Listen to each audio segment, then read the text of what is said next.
I spent 3 years of my life in Australia. In actual fact, I didn't spend 3 years, I spent 18 months. But 18 months in Australia is like 3 years anywhere else. And the Australians are very proud of the country.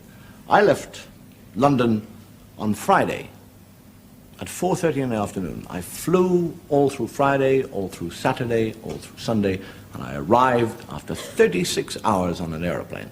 I arrived and see my eyes are hanging out. And the fellow says, "How did you find Australia?" I said, "I got off the bloody plane and it was there."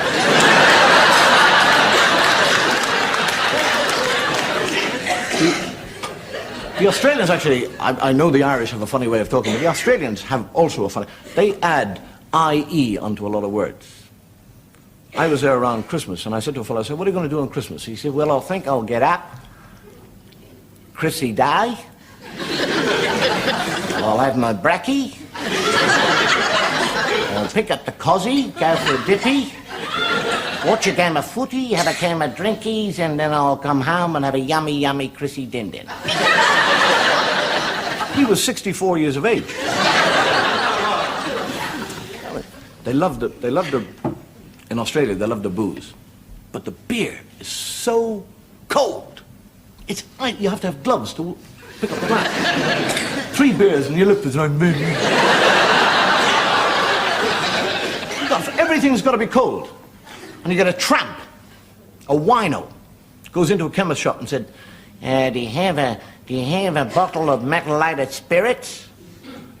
And the chemist said, "Yes," gives him one. He said, "What's the matter? Don't you have a cold one?" Mind you, I'll tell you something. I'll tell you, and I mean this very sincerely. The Australians are perhaps one of the most hospitable and generous people in the world. I mean, if you're stuck for a night, they'll give you a bed. You haven't got a drink, they'll give you a drink. Got no money, they'll give you money. The food, they'll take the food off the plate and give it to you. It's those white Australians I don't like. Somehow or another, I don't think this show is going to be sold to Australia.